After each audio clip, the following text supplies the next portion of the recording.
The International Criminal Court is looking into allegations of U.S. war crimes in Afghanistan. But Washington will have none of it. The State Department says any misconduct by U.S. forces will be investigated by the United States in the United States.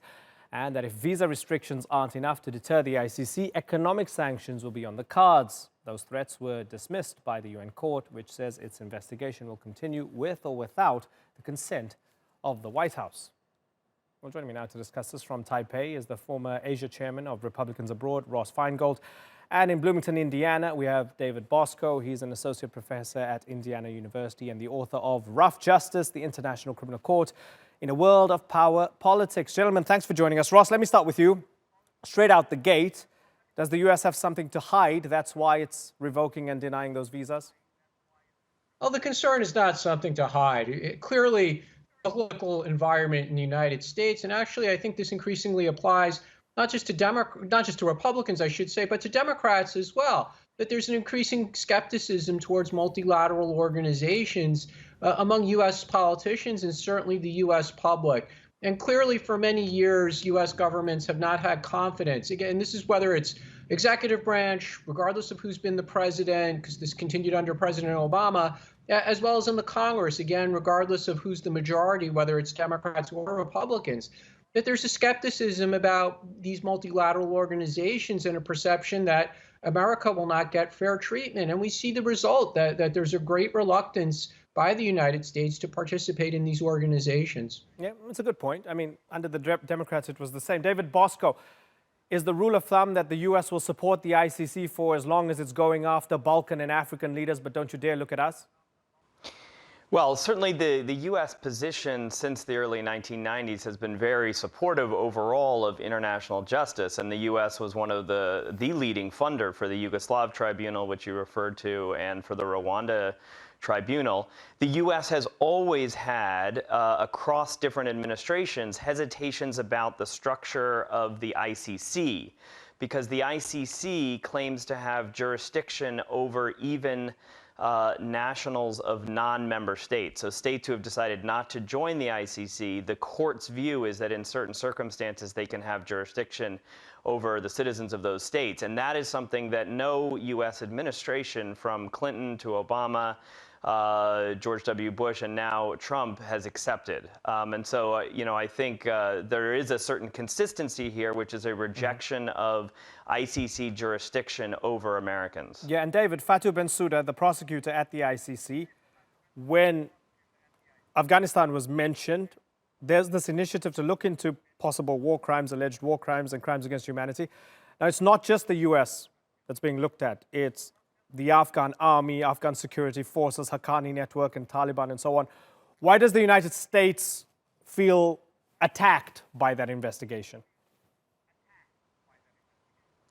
Well, they feel attacked because it includes the U.S., but you're quite right that the situation in Afghanistan from the ICC's perspective is much, much broader than any allegations against the U.S., and probably the focus of any investigation would be attacks by the Taliban, some activity by the Afghan government, certainly. But there is this component in there of these, several dozen, something like that, cases of alleged torture by the U.S. that would be part of it. And for the U.S., I think the point of view is, so long as that's part of it, we are not going to be supportive of any investigation. I should say, incidentally, that the Afghan government does not seem to have any desire for a role for the ICC in the country either. And that's a very relevant point. Yeah, that's interesting, right? So, Ross, let me give you a little example. In the segment that preceded this one, we spoke about Somalia. So even though Somalia is not being looked at by the ICC right now, just kind of bear with me for a second here. So we had AFRICOM giving a statement, and we had the Somali government, and we had Amnesty International. So the United States said more than 100 airstrikes over the past 2 years, killed 800 al-Shabaab, no civilian casualties. That's our statement. We investigated, and there's nothing to look at here. Amnesty International saying there might be a cover-up of war crimes because we've investigated just 5 of those, and we find at least 14 civilian casualties. So the U.S. has investigated itself, and it said we're exonerated. Don't you think to get to the bottom of it, you need some sort of international body like the ICC to go, okay, who's telling the truth? Were civilians killed? Ross?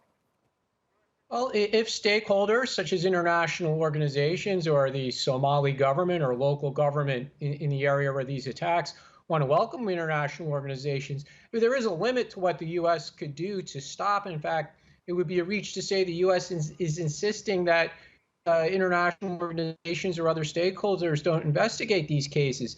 But regardless of what kind of investigation that occurs, what the United States is saying is we've done our own organization, and we're not participating in this particular multilateral institution, the ICC, that would allow the investigation or potentially prosecution of U.S. service people, especially when the U.S.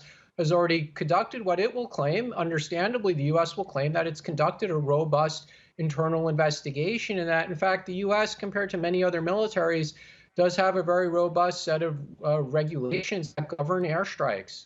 Mm-hmm. And David, when we read Pompeo's statement, the Secretary of State also mentioning Israel and saying we want to protect ourselves and our allies, Israel, because they feel that there's this unfair attack on the United States and the Israelis. Help me understand that a bit more, David. Yeah, so I think the situation in Palestine is kind of the looming situation that may even be as important or perhaps even more important from a U.S. perspective on the ICC, because we do have what the ICC calls a preliminary examination of the situation in Palestine. And from an Israeli perspective, the danger of that is that it might include settlements, the policy of settlements, which could be construed as a war crime of, illegally transferring population. And if that were ever to, materialize as an ICC case, that could involve prosecution or certainly investigation of senior Israeli officials. And so I think that is a looming situation that raises this same issue, though, for the ICC of whether it's appropriate to investigate and perhaps prosecute the nationals of states that have not joined the court. But if I could, I might just go back briefly to what you suggested in one of your early questions, which was this issue of hypocrisy and double standards. And I think for sure this is something the U.S. deals with, because from the perspective of a non-U.S. audience, the U.S. has seemed extremely eager to use international justice as a cudgel against regimes and individuals that it feels have violated norms. And the Yugoslavia, Rwanda cases, others would be examples of that. But at the same time, the U.S. is extremely hesitant and hostile to the idea of ICC jurisdiction over itself. And so I think that hypocrisy charge is serious. And it's a difficult thing for the U.S. to deal with. So I don't think we should kind of gloss over that as an issue. Okay, so Ross, is it a hypocrisy worth living with? Well, obviously, the U.S. is not going to view it as a hypocrisy, and the U.S. view is going to be that the situations that we've been talking about, where there were international courts created, were really to deal with those specific situations. And it did have not just U.S., but broad support around the world, whether it's a tribunal in Cambodia or other situations where specific tribunals were constituted.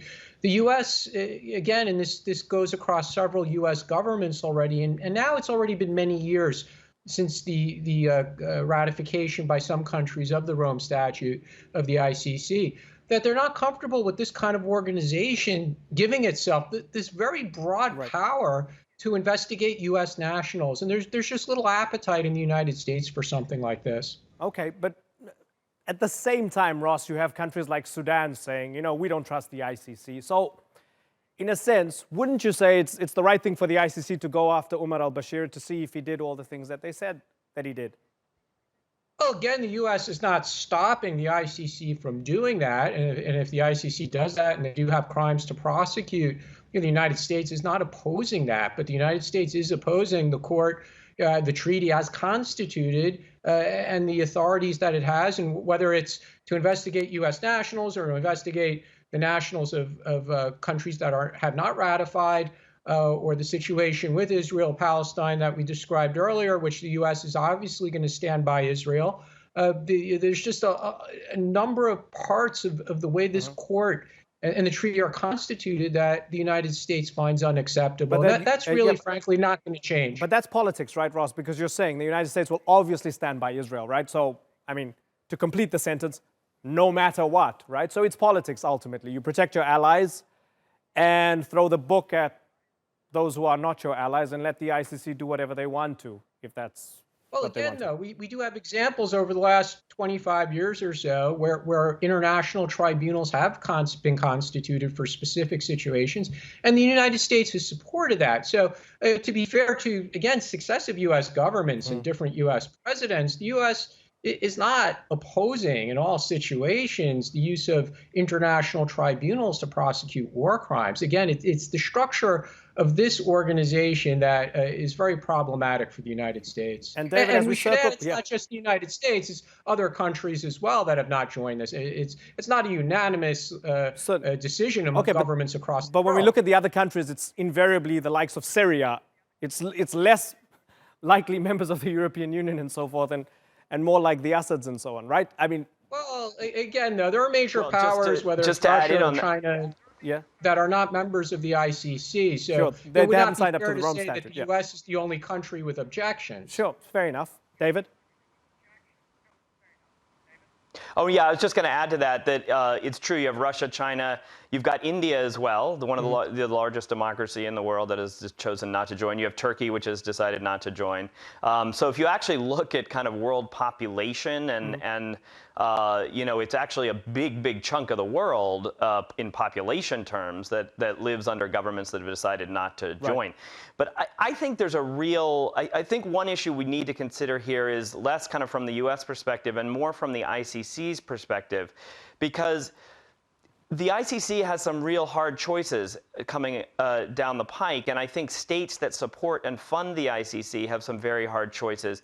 And I think a smarter choice for the ICC is to avoid those situations where it's going to be involved with potential prosecutions of non-member state nationals, to avoid situations where it has no support from, say, the territorial state where the crimes are alleged to have been committed, or from states that are in the region. I really think what member states of the ICC, and here I'm thinking of the primary funders, Germany, Japan, UK, Canada, they need to start thinking seriously about coming up with some kind of code of conduct or advisory guidance for the court that will allow it to focus on situations where it can actually succeed. Right. Because we have seen now so many investigations where the ICC is not succeeding. It's not succeeding on its own terms, and it's not having the kind of impact on those societies that it claims to have. And so I think that's the bigger problem, and it really is a problem for the ICC member states to address. Yeah, it's fascinating, and it's a really good point. And it reminds me a little bit of the nuclear debate as well, right? Investigating a state that hasn't signed up to the non-proliferation treaty. What do? You can't do anything. You still want to do it. They reject you, and you're kind of at this you're at this crossroads and you're stuck, right? But anyway, gentlemen, I've got to wrap. It's been interesting having this conversation with you. Hope to have you both on the program again. Ross Feingold and David Bosco. Thanks again.